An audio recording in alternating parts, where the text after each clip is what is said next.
My original teacher was a man named Jim Rohn. I went to work for him when I was 17 years old. And I remember, his whole mindset, his whole approach was, for things to change, you have to change. For things to get better, you have to get better. And it's just like, wow, and I began to realize problems really are gifts. In fact, if you look at a great movie, a great story, any great story, imagine someone, here's their story of their life. You watch a movie, you read a book, here's the story. At the beginning of the story, the main character is like really happy. She or he is really healthy. They have incredibly passionate, loving relationships. They have a great family. They love their career. They're financially free. They're spiritually alive. That's how it starts. And then about a third of the way through the story, the person's really happy. They're really healthy. They have a great family. Their finances are great. Their career is great. They feel spiritually and physically alive. And you get to the last portion of the book, and they're really healthy, and they're really happy, and they have great relationships and great finances, and everything's perfect. Who's going to go to that movie? Nobody, right? Because what makes us alive, what makes us grow, is facing a challenge. My teacher, Jim Rohn, said something to me when I was 17. I'm 60, and I've never forgotten it. He said, Tony, what you get will never make you happy. Who you become will make you really happy or really sad. And I found that to be totally true. Now, the thing that happens, though, if we want to be able to really take control of our meaning is we got to pay attention to our emotions. So in your notes, write down emotions. Under emotions, in fact, you might want to write the word negative emotions. Negative emotions. Negative emotions. And then as soon as you write it down, cross it out. The word negative, anyway. What are some of your negative emotions? Tell me what they are. Fear, what else? Pardon me? Hate, what else? Anger, what else? Guilt, what else? Worry, what else? Upset, guilt, what else? Frustration. I got a question for you. Are they really negative? I'm here to tell you there's no way they're negative. Every emotion you've ever had in your life serves a purpose. The problem, the reason it's negative is you've been calling it negative instead of getting the message it's been trying to give you. Every emotion you have, including those you think of as negative, those ones you call negative emotions, I call them emotional messages. I also call them calls to action. All those negative emotions, as you used to label them, are really a call to action. Fear is a call to action. By the way, do you feel that call to action in your body when you're afraid? Yes or no? Does your adrenaline start pumping? Your whole system start gearing up? Emotions are a call to action.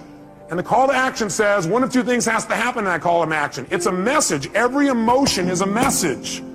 A call to action. And the action of the message it's trying to give you is that you need to change either, number one, your perception of this, or number two, your current actions. Every negative emotion you've ever felt is not negative. Now, you may be overusing them, I'll agree with you. You may be indulging in them, I agree with you.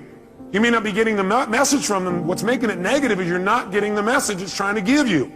But every emotion, fear, frustration, hate, anger, guilt, all of those emotions are here to serve you if you get quick the message. But what most of us do is we just indulge in the emotion. So we never get the message, and that's why it's negative, because it starts screwing up your body, because what it is a signal to act, and you're not acting. That's why you feel sick to your stomach. You're not acting. You just keep on indulging emotion, not hearing the message. So the message is always, you must change something. Negative emotions are saying you got to change something. Either change the way you're perceiving this, change the meaning you've linked to this, change your perception, change your focus, or change your actions. Change what you're doing because it isn't working. That's why you're having that emotion. Don't make your emotions wrong. Appreciate them. Be grateful for them, but immediately then ask yourself, hey, what's the message that my emotion's trying to give me here? What do I need to change? My perception or my actions? Does this make sense? Yes, no? Here's the key to the good life. Learn to put everything you've got into everything you do. Whatever you are doing, pour it on. It will quickly open up into opportunity or quickly disclose to you that you ought to be doing something else. The delusion is, if I had a better job, I'd really pour it on. See, that's delusion. Wherever you are, pour it on. Don't give somebody half a job for a day's pay. Pour it on. See, that'll help change your life. Get rid of this disease. Here's the next attitude disease, indecision. Mental paralysis. The guy can't make up his mind and it becomes a disease. Pretty soon he knows he's got it. The guy says, well, I know I'm on the fence. But he says, what if I get off on the wrong side? Listen, after a while it doesn't matter. Just get off. Any side will do. A life full of adventure is a life full of many decisions. The ones that turn out to be wrong give you better experience to make better decisions. So don't see how many decisions you can get out of, see how many you can get into. That's where the adventure is. So shake off this disease, indecision. The next one is doubt. Doubt's like a plague.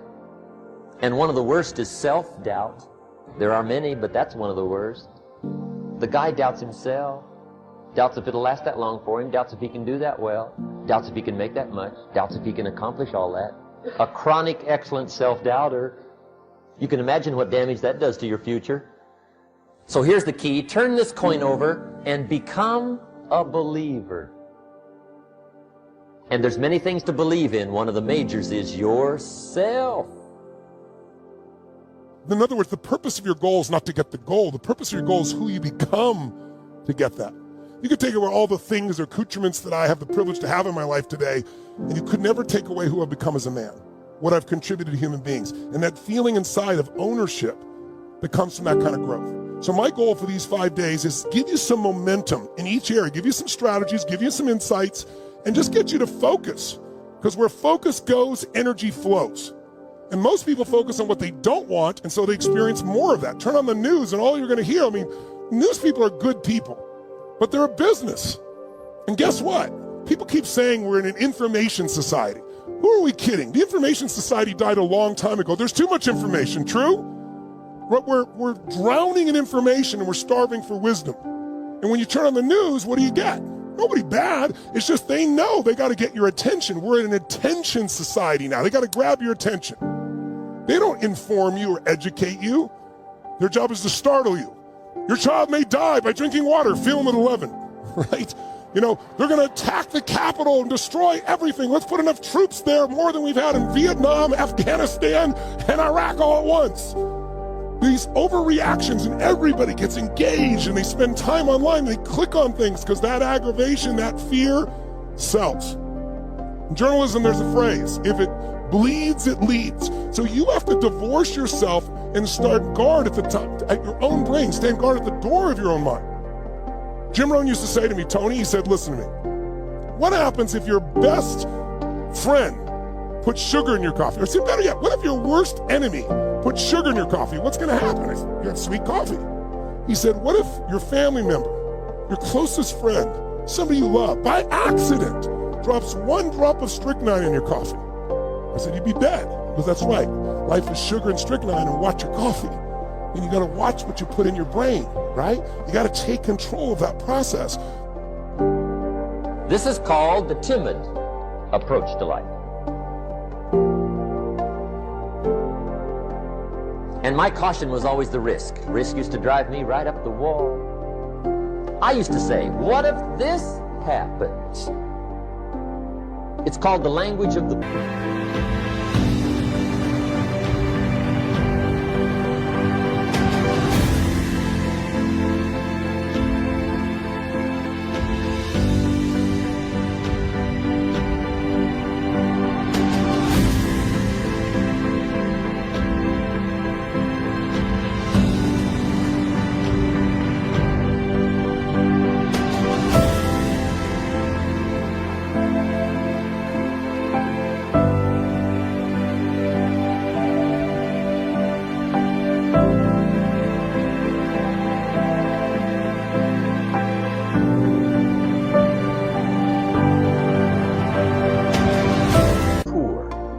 What if this happens? And on top of that, if this was to happen, look at the fix I'd be in. I better not try. I could always ace myself out. Then I'll tell you what changed my whole life when I finally discovered it's all risky. The minute you were born, it got risky. If you think trying is risky, wait till they hand you the bill for not trying. If you think investing is risky, wait till you get the tab for not investing. See, it's all risky. Getting married is risky. Having children is risky. Going into business is risky. Investing your money is risky. It's all risky. I'll tell you how risky life is. You're not going to get out alive. That's risky. The Englishman says, well, if that's the way it's going to work out, let's give it a go. Right, that's what it's for. Give it a go. Somebody says, yeah, but I'm looking for safety and security. Fine, then huddle in a corner. We'll cover you with a sheet, bring you 3 meals a day. And we'll protect you, feed you, look after you, care for you. We won't let anything happen to you. And you'll probably live to be 100. The guy said, well, yeah, I'd live to be 100. But what a way to live. Right. What a way to live, safe and secure. Don't ask for security. Ask for adventure. Better to live 30 years full of adventure than 100 years safe in the corner. And see, it's not important how long you live. What's important is how you live. All those people work their ass off. You're not going to be successful without hard work. And the reason mostly is not even that you have to go out there and build a giant empire, or you have to amass amount of money or work long hours. It's not even so much about that. It's that you need to develop yourself, because success is not so much an outer world state as an inner world state. And that might sound kind of hokey and new age, but it's very, very true. Success is grounded within you. You're not going to be able to maintain any sort of level of success if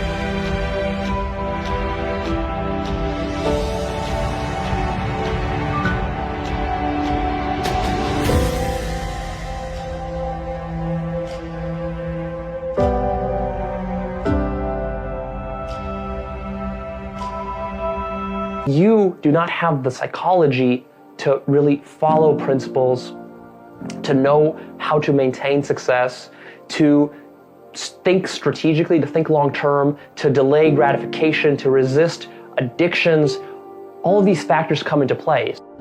So you can't expect to start out with tons of people. Some people say to me all the time, well, Brendan, it's so easy for you because you got millions of people on your email list and you have millions of people on Facebook and tens of millions.